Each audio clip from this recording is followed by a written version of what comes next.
मौजूद हैं मध्य प्रदेश की बड़वानी जिला मुख्यालय के सांसद सेवा कार्यालय पर और हमारे साथ मौजूद हैं सांसद श्री गजेंद्र पटेल। बहुत ही जन नेता हैं और एक लंबे संघर्ष के बाद वे यहाँ पर पहुँचे हैं, सांसदी तक पहुँचे और निरंतर जन मुद्दों को लेकर बहुत प्रखर रहते हैं, बहुत मुखर रहते हैं। और निमाड़ की जनता का जो सबसे महत्वाकांक्षी जो बिंदु है, जो मन की बात है, रेल लाइन, उसको लेकर काफ़ी सक्रियता से सदन में मुद्दे उठाते रहते हैं। और सांसद होते हुए चूंकि उन्होंने एक शुरू किया है तो उसको लेकर वे काफ़ी गंभीर रहते हैं और जनता के मन की बात को बहुत अच्छे से समझते हैं कि जनता क्या चाहती है। तो गृह मंत्रालय समिति के सदस्य भी हैं और 150 से ज़्यादा प्रश्न लगा चुके हैं। जिला अध्यक्ष रहते हुए भी संगठन का काम किया और अभी वर्तमान में प्रदेश उपाध्यक्ष भी हैं। हम उनसे जानेंगे कि किस तरह से मध्य प्रदेश के अंदर, चूंकि सत्ता तो बीजेपी की आ गई है लेकिन मुख्यमंत्री भी बदल गए हैं, तो किस तरह से प्रदेश में अब जो है सरकारें चलेगी, क्या पुरानी योजनाएं लागू रहेगी, जो जनता के मन में संशय है, जो हितग्राहियों के मन में संशय है, वो भी उनसे पूछेंगे। और अंग्रेजों के समय के जो कानून अभी केंद्र सरकार ने बदले हैं उस पर भी चर्चा होगी। और हम आपको बता दें कि अभी राम मंदिर जो बनने जा रहा है बहुत गौरव का विषय है, क्योंकि माननीय सुप्रीम कोर्ट ने भी इसमें सभी फैसले हक में दिए हैं। तो उस संबंध में भी चर्चा करेंगे, क्योंकि उनकी एक विशिष्ट बात ये भी रही है कि ये उस समय के कार सेवक भी रहे हैं। सबसे पहले बहुत बहुत स्वागत है आपका। बहुत बहुत धन्यवाद, आपका भी स्वागत है। ये अभी मध्य प्रदेश के अंदर जो सबसे पहला प्रश्न जो हितग्राही जो लोग हैं उनके मन में आ रहा है, महिलाओं के मन में आ रहा है, जो लाडली बहनाओं का लाभ ले रही थी योजनाओं का, तो कौन सी ऐसी योजनाएं हैं जो चलेगी या फिर कैची लग जाएगी या किस तरह से रहेगा? सबसे पहले तो मैं आपके माध्यम से जनता को भी धन्यवाद देता हूँ कि उन्होंने चौथी बार मध्य प्रदेश में भारतीय जनता पार्टी को समर्थन दिया और पुनः भारतीय जनता पार्टी सरकार पर काबिज हुई। और पहली बार जैसे ही माननीय मुख्यमंत्री जी बने, उप मुख्यमंत्री जी बने, तो पहली कैबिनेट में ही इस बात को साफ कर दिया गया था कि पूर्व की संचालित जो जनहितैषी योजनाएं हैं वो सभी योजनाएं मूल रूप से संचालित रहेगी, किसी भी योजना को बंद नहीं किया जाएगा। जो जनता से जुड़ी जितनी हितग्राही योजनाएं हैं, इससे जनता को लाभ मिल रहा है, जनता का विश्वास बढ़ रहा है, ये तमाम प्रकार की योजनाएं सुचारू रूप से संचालित होगी, उसका लाभ जनता को मिलता रहेगा। अभी पहली कैबिनेट में आपको कोई ऐसी नवाचार वाली योजना है जो कहीं ना कहीं मध्य प्रदेश के हितार्थ में लागू होने वाली है, ऐसी कोई योजना जो आपके संज्ञान में आई हो? अभी जैसे ही आदरणीय मुख्यमंत्री जी मोहन यादव जी बने हैं, हमारे 2 डिप्टी सीएम बने हैं, क्योंकि उनके साथ ही प्रथम कैबिनेट बैठक हुई थी और उन्होंने त्वरित जो बैठक करने के बाद में जो 2-3 निर्णय लिए वो जनता के हित में लिए। क्योंकि उन्होंने सबसे पहले जिस प्रकार से धार्मिक स्थलों पर जिस प्रकार से माइक चलते हैं, उनकी तेज़ आवाज़ रहती है, उसको प्रतिबंधित किया है। उसको कम साउंड से, कई जगह तेज़ आवाज़ रहती है, उसको कंट्रोल करने के लिए बाहर खुले में, गाँव में, शहरों में जो खुला मांस बिकता था उसको प्रतिबंधित किया है, परमिशन लेके बेचना है। हमारे आदिवासी भाइयों में जहाँ पर तेंदुपत्ता वितरण करने वाले जो भाई लोग थे उनका बोनस बढ़ाकर 4000 रुपये किया है, ये भी मध्य प्रदेश सरकार की बड़ी उपलब्धि है। मेडिकल कॉलेज को लेकर भी उन्होंने सकारात्मक पहल की, वैसे 3-4 पहल हमने बहुत सकारात्मक की है।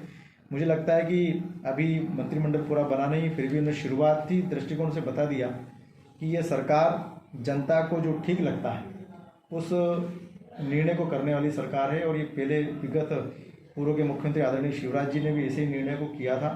आपने 2003 में आदरणीय हमारी उमा भारती जब मध्य प्रदेश की जननायक थी, तो तब से लेकर अभी तक 2023 तक, इसके बीच में 1.5 साल भले कांग्रेस का शासन रहा, परंतु जब भी भारतीय जनता पार्टी का शासन रहा तो उन्होंने जनता के हित के निर्णय ही किए हैं और आगे भी इस प्रकार का निर्णय हम करते रहेंगे। हमारा इस बात में से कहना है कि हम जब भी चुनावी मैदान में जाते हैं तो कांग्रेस घोषणा पत्र लागू करती है और जिसका नुकसान 2018 के चुनाव में जनता को हुआ भी।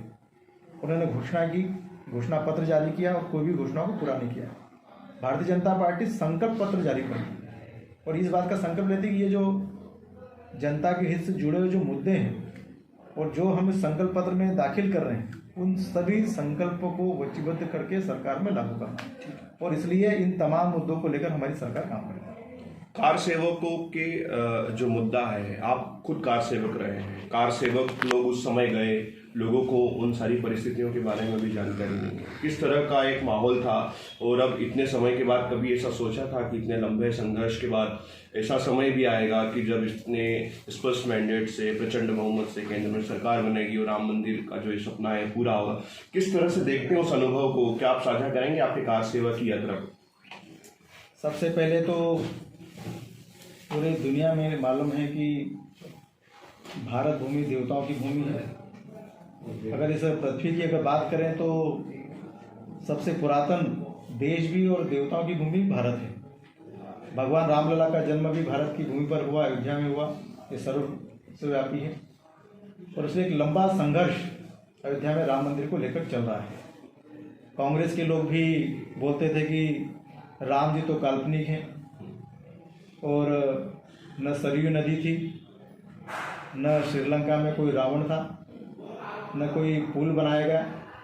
परंतु यह सब चीज़ राम मंदिर की स्थापना को लेकर जब कोर्ट में इसके दस्तावेज पेश किए गए और दस्तावेज के आधार पर जब कोर्ट ने निर्णय किया तो ये ध्यान में आता है कि राम जी का जन्म भी हुआ था और राम जी का वो काल भी था और इसलिए ये निर्णय भी हुआ है। और मैं वो अवसर जो था 1992 का अवसर जिसमें मैं कार सेवक भी था, वो अवसर बिल्कुल देश में। कितने वर्ष की आयु थी तब आपकी? मैं उस समय 7वीं क्लास में था।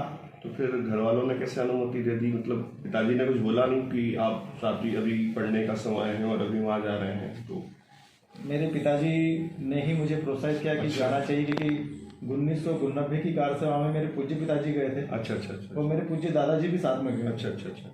उस समय गोलीकांड भी हुआ था। हमें तो हमारे पिताजी को तो उस समय सरयू नदी के पार ही रोक दिया गया था। बाकी उस समय काफ़ी राम भक्त सेवक लोग उस समय देवासन को प्राप्त हुए थे, परंतु पूरा देश राम भक्त था। और आपने परिणाम देखा कि 6 दिसंबर की उस कार सेवा में बावरी ढांचे को ढहाया गया और उस ढहने में हमारे बड़वानी के भी 80 से 90 कार सेवक उसमें शामिल थे और सब ने मेहनत करके पूरा राम जी के विश्वास के आधार पर कि राम जी का मंदिर यहाँ बनना चाहिए, वो विश्वास के आधार पर ढांचा ढहाया गया और आज ये उसको सत्यता के मूर्त रूप होते हुए हम सब देख रहे हैं। और खुशी का अवसर है हमारी। कक्षा 7वीं में होते हुए पिताजी के प्रोत्साहन के बाद सांसद जी बता रहे हैं कि वो कार सेवा में गए और एक लंबे संघर्ष के बाद आज उन्हों को सांसदी मिली है। और हम उनसे जानेंगे कि अभी आप अनुसूचित जनजाति मोर्चे के राष्ट्रीय महामंत्री हैं और राष्ट्रीय महामंत्री होने के नाते संगठनात्मक रूप से आपकी जो छवि है वो बहुत संगठन में मजबूत है और आप बिल्कुल ज़मीन से काम करते हैं। इसके लिए आपको एक जन नेता के रूप में भी जाना जाता है। तो अभी ट्राइबल एरियाज में जो मध्य प्रदेश के अंदर जो चुनाव हुए, आप जयस को कितनी बड़ी चुनौती मानते हैं?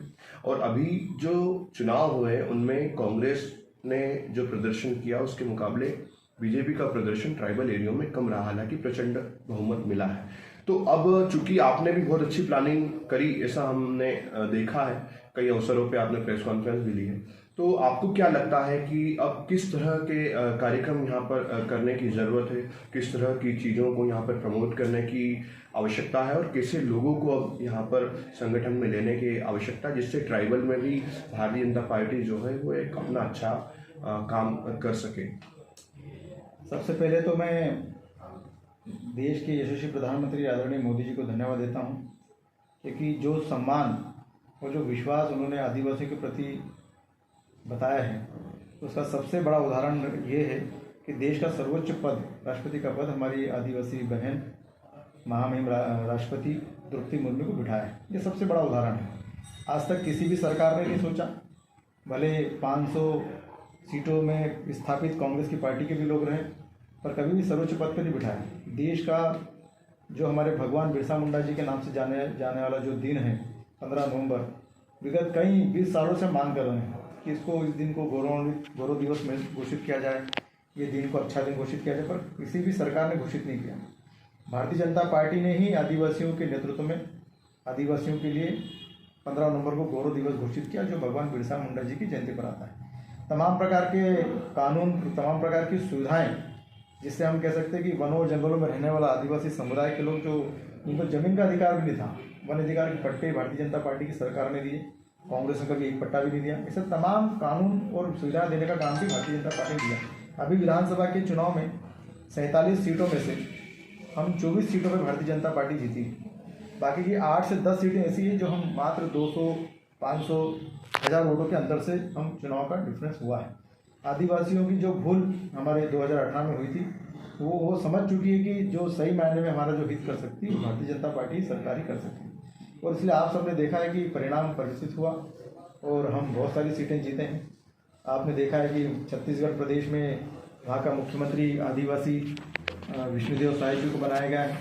ऐसे अवसर पर जहाँ पर आदिवासियों को सम्मान होना चाहिए, राष्ट्रपति आदिवासी, मुख्यमंत्री आदिवासी, तमाम प्रकार के विभागों में प्रमुख मंत्री, ये सब प्रकार के हमारे जहाँ समाज के प्रमुख लोग रह सकते हैं, भारतीय जनता पार्टी उसको दिखाती है। ये हमारे आदिवासी वर्ग का विश्वास है। जयस को कितनी बड़ी चुनौती मानते हैं? मुझे लगता है कि जयस ने इस बार के चुनाव में पूरा प्रयास किया और हम इस बात को कहते हैं कि जयस कांग्रेस की बी टीम है जी, क्योंकि ये कई अवसर ऐसे आए हैं जब उन्होंने उसका सहयोग किया है। और ये लोग सभी लोग राजनीति करते हैं, समाज की सेवा के नाम से बना हुआ ये संगठन। उनकी विचारधारा से आज आपत्तिजनक स्थितियां कई बार अपने असहमति संगठन के माध्यम से भी जताई जाती है। मुझे लगता है कि समाज को संगठित करने के लिए संगठन बनना चाहिए जी, पर समाज को बिखराव करने के लिए संगठन नहीं बनना चाहिए। जी, अब आप देखिए जयस की भूमिका, जयस में अब कौन प्रांत का अध्यक्ष है, एक नहीं 4 प्रदेश प्रांत के अध्यक्ष हैं। जी, हर जिलों के 4, 5 जिला अध्यक्ष हैं जयस के। जयस की कोई दिशा पहले जो समाज को संगठित करने के लिए, विकास करने के लिए थी वो अच्छी थी, परंतु बाद में जब राजनीति के उसमें प्रवेश कर गई, कई लोग उसमें चुनाव लड़ लिए। जी, कई जैसे डॉक्टर हीरा लाल की अगर बात करें जी, तो प्रांत अध्यक्ष होने के साथ में राष्ट्रीय अध्यक्ष होने के बाद में भी वो कांग्रेस में गए और कांग्रेस से वो चुनाव लड़े। तो ये सीधा सीधा दिखता है कि जब उनके राष्ट्रीय अध्यक्ष जी पॉलिटिक्स में इन्वॉल्व हो गए तो उनके छोटे छोटे कई जगह पर उनके सरपंच के चुनाव लड़े, कई जनपद सदस्य के चुनाव लड़े। क्या उनकी विचारधारा आप राष्ट्रवादी मानते हैं? मुझे लगता है कि उनकी जो विचारधारा है, उन्होंने पहले तो बोला था कि हम समाज का संगठन करें, परंतु जब राजनीति में आ गए तो राजनीति की भी कोई दिशा नहीं है। उन्होंने कभी ये नहीं कहा कि हम राजनीति में रहकर हम ये काम करें। मैं तो शुद्ध रूप से कहता हूँ कि भारतीय जनता पार्टी ने जो काम किए हैं, जो काम करके उन्होंने दिखाए हैं, पैसा कानून देख लीजिए आप, वन अधिकार के पट्टे देख लीजिए, सामुदायिक वन अधिकार का कानून देख लीजिए आप, हमारे अनुसूचित जनजाति आयोग के माध्यम से हम देख लीजिए, तमाम प्रकार की कानूनों में प्रावधान संशोधन करके जो भारतीय जनता पार्टी ने संशोधन किया है वो किसी भी कांग्रेस की पार्टी ने भी नहीं किया और न ही उसको उस बात को लेकर जयस भी काम करता है। और मुझे लगता है कि जयस हमको शुरू में लगा कि बहुत अच्छा संगठन है, संगठन समाज के लिए काम कर रहा है, हम भी इस बात को मानते थे कि अच्छा काम करेगा, परंतु जब से उनके बीच में राजनीति प्रवेश कर गई तो राजनीति से बिखराव हो गया। आज भी कई सामाजिक संगठन काम कर रहे हैं आदिवासी क्षेत्र में। नहीं, वो जो विचारधारा को लेकर चलते हैं, आदिवासी विचारधारा को लेकर चलते हैं और भी उनकी विचारधारा से आप रूबरू हुए, तो क्या उस विचारधारा को आप स्वीकार करते हैं? क्या लगता है आपको वो समाज हित में हो सकती है? निश्चित तौर पर उनकी कोई विचारधारा नहीं है जी, वो सिर्फ आंदोलन में संघर्ष करते हैं। जी, हम तो ये कहते हैं कि आप आइए, जनप्रतिनिधि आपके साथ में है, तो भारतीय जनता पार्टी का हो, किसी और का हो, समाज के जनप्रतिनिधि के साथ में बैठिए, आपके जो भी इश्यूज होंगे, जो मुद्दे होंगे, हल करने के लिए बैठे हुए हैं। पर हमारे समाज को बरगला कर सड़क पर उतारना और आंदोलन कराना और दिशाहीन आंदोलन करना, इनके भटकाव की स्थिति है। आपको ऐसा लगता है कि बरगलाते हैं वो? बिल्कुल निश्चित तौर पर मुझे लगता है कि इस पे उनके संगठन के लोगों ने भी विचार करना चाहिए कि किस प्रकार से राजनीतिक दल लोग काम करते हैं। अगर राजनीति में कोई भी जनप्रतिनिधि बने उसको मानना चाहिए कि हमारे समाज का भी जनप्रतिनिधि, उसके साथ आकर संवाद भी करना चाहिए जी। इसलिए मुझे लगता है कि निश्चित तौर पर अभी तो जयस जो है वो पॉलिटिकल संगठन बन गया है जी, पॉलिटिक्स कर रहा है, चुनाव लड़ रहे हैं, चुनाव में जनप्रतिनिधि चुनाव मैदान में आ गए हैं, हीरा लावा से लेकर कई लोग उसके उदाहरण हैं। अभी 2024 में चुनाव है और एक मिथक रहा है खरगोन बड़वानी संसदीय क्षेत्र में कि जो भी पहली बार सांसद बना है वो दूसरी बार सांसद नहीं बना है, पर चूंकि उनके पास कई सारे डिफॉल्ट है, ये एक कथित रूप से कहा जाता है कि मक्खन सिंह जी शायद भी नहीं ज्वाइन कर पाए थे और दूसरी बार भी कुछ ऐसे कई सारे प्रसंग आते हैं जिनकी वजह से ऐसा मिथक सुनने में आता है। पर आपके संदर्भ में अभी कोई मिथक नहीं है, तो आपको क्या लग रहा है कि पार्टी अभी आप लोकसभा चुनाव की तैयारियों को किस तरह से देखते हैं वर्तमान सांसद रहते हुए, और चूंकि चुनाव नजदीक है तो संगठनात्मक रूप से आपको क्या दायित्व दिए गए, किस तरह की निर्देशन में काम कर रहा है? भारतीय जनता पार्टी कहते हैं कि प्रतिदिन जनता की सेवा के लिए, चुनाव के लिए काम करता है जी और चुनाव जीतने के बाद में उनकी सेवा के लिए काम करता है। जी और जिसका ज्वलंत उदाहरण 2014 से लेकर अभी तक हम सब लोग अपन देख रहे हैं। जी मध्य प्रदेश की सरकार के काम देखिए या केंद्र की सरकार के काम देखिए कि ऐसी तमाम योजनाओं के माध्यम से जनता की सेवा के लिए भारतीय जनता पार्टी काम कर रही है। और एक एक कार्यकर्ता इस विश्वास के तौर पर कि हमारे लिए सबसे पहले देश है, राष्ट्र है, इस राष्ट्र हित में, देश हित में जो काम हो सकता है भारतीय जनता पार्टी काम करती है। मैं कार्यकर्ता होने के नाते पार्टी में काम करता हूँ, मैं कार्यकर्ता होने के नाते राजनीतिक दलों के हिसाब से चुनाव में भी काम करता हूँ और इसलिए पार्टी जो तय करती है उसके पक्ष में प्रचार करना, उसको जिताने का काम करना, इस आधार पर हम लोग मिलकर काम करते हैं। हमारे लिए व्यक्ति सब गौण है, हमारे लिए देश आगे है, दल आगे, दल का विचार हमारे लिए आगे है। इसलिए मुझे लगता है कि इस बार के चुनाव में जो देश को, जो दुनिया के लोग देख रहे हैं जिस नज़रिए से कि अब दुनिया की समस्याओं का निदान भारत है जी और भारत की निगाहों की तरफ दुनिया के लोग देख रहे हैं और इसलिए हम उस बात का गौरव होना चाहिए कि हम उस भारत देश के निवासी हैं और हमारा नेतृत्व करने वाला दुनिया को नेतृत्व दे रहा है आदरणीय मोदी जी। उसके साथ जो भी व्यक्ति रहेगा उसको जिताने का भारतीय जनता पार्टी के कार्यकर्ता। आप नर्मदा भक्त हैं, आप अपनी फेसबुक वॉल पर जब भी कहीं प्रवास करते हैं तो मध्य प्रदेश की जीवनदायिनी मां नर्मदा सबसे पौराणिक जो नदी है, जो माता भी मानी जाती है, तो आप दर्शन करते हैं और फोटो भी डालते हैं। अभी हाल में हम आपके संज्ञान में एक विषय लाना चाहते हैं कि नर्मदा परिक्रमावासी जो लोग हैं उनके लिए वहाँ की जो समिति है वो शौचालय के लिए संघर्ष कर रही है। तो वो जो बाहर के जो लोग आते हैं वो शौचालय के संबंध में कोई समस्या है, तो उन लोगों ने कहा था कि मैं जब आपसे मिलूं, चूँकि आप जाते आते रहते हैं, आपकी का भाव ज़्यादा प्रबल है, तो उन समस्या को लेकर आप कोई अभी संज्ञान लेंगे? मुझे विषय संज्ञान में आया था। हमने परिक्रमावासी जो नर्मदा की परिक्रमा करते हैं उनको रास्ते में रुकने की, ठहरने की भी असुविधाएँ होती, तो हमने करीब 2-3 स्थान चयन किए, जिसमें से हमने कुछ जगह पर हमारी राशि देकर उस स्थान को बनाने का काम भी शुरू किया है। जहाँ तक शौचालय की बात है तो उस पर भी हमारी बात चल रही है, तो निश्चित तौर पर उनकी भी व्यवस्थाएँ संपूर्ण कर दी जाएगी। आने वाले समय में ये असुविधा का सामना हमारे परिक्रमावासी को नहीं करना पड़ेगा। एक अंतिम सवाल, अब चूंकि 2024 का चुनाव नज़दीक है, फरवरी में लगभग आचार संहिता लग जाएगी, फरवरी या मार्च के फर्स्ट वीक में, ऐसी स्थिति में आप संगठन की ओर से क्या निर्देश दिए गए हैं, किस तरह से अब आप काम कर रहे हैं? चूंकि ट्राइबल एरिया है, कई सारी चुनौतियाँ होती है, राजनीतिक जीवन में सब लोगों को संतुष्ट करना एक बहुत मुश्किल काम होता है। ऐसी स्थिति में संगठन स्तर पर, और आप चूंकि एक संवैधानिक पद पर हैं सांसद होते हुए भी, किस तरह के कार्य जो बचे हुए आपको लग रहा प्रायोरिटी के साथ करना चाहिए? कौन से काम बचे जिनको आप कहीं ना कहीं दृष्टिगत रखते हुए कार्य कर रहे हैं? विगत 2014 से लेकर 2023 तक इन 9 साल में देश की भारतीय जनता पार्टी की सरकार और उसके मुख्य आदरणीय नरेंद्र मोदी जी के नेतृत्व में जबरदस्त परिवर्तन क्षेत्र में हुआ है और निश्चित तौर पर ये विश्वास जनता का है कि आदरणीय मोदी जी के कहने पर कोरोना काल में भी लोगों ने ताली और थाली बजाई। 70 दिन तक लोग अपने घरों में कोरोना काल में रहे, ये विश्वास लोगों को था। 2 करोड़ से 200 करोड़ से भी ज़्यादा वैक्सीन लगाई गई, ये विश्वास आदरणीय मोदी जी के नेतृत्व में रहा। अब 2024 का जो चुनाव है वो भी एक नए युग की शुरुआत है, क्योंकि आने वाला 2047 यहाँ से रेखांकित किया जाएगा। देश की आज़ादी का अमृत काल अब समाप्त हो गया और अमृत महोत्सव अब शुरू हो रहा है जी। अमृत महोत्सव खत्म हो और अमृत काल शुरू हो रहा है और इसलिए इस अमृत काल में गुलामी के प्रतीकों को जो चिन्हित किया था उसको समाप्त करके नया आविष्कार और नए निर्माण की गाथाएं शुरू हो गई। और इसलिए आपने देखा है कि अंग्रेजों द्वारा बनाई गई पार्लियामेंट के बाद अब भारत के लोगों से द्वारा निर्मित नई पार्लियामेंट भारत की संसद में बनाई गई, जिसके लिए दुनिया के लोग, देश के लोग लंबे समय से इंतजार में थे, जो भारतीय संस्कृति के अनुसार बनाई गई।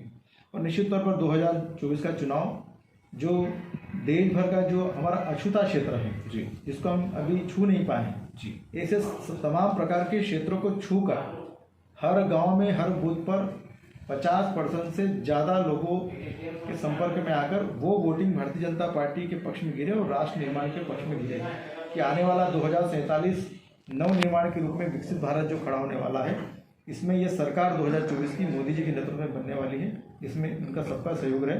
इस मिशन पर भारतीय जनता पार्टी के कार्यकर्ता होने के तौर पर हर पंचायत में जाने का मिशन है और वो अछूते क्षेत्र जहाँ पर हम अभी छू नहीं पाए हैं वहाँ पर भारतीय जनता पार्टी के कार्यकर्ता जाएंगे, उस वर्ग में जाएंगे उस जातीय मिशन में जाएंगे जिस कास्ट को हम नहीं छू पाए हैं। ऐसे सभी लोगों को छूकर सरकार की योजनाओं का लाभ उनको मिले और वो भी सरकार की मुख्य धारा में आगे बढ़कर विकसित भारत की कल्पना के आधार पर खड़े हो जा रहे हैं।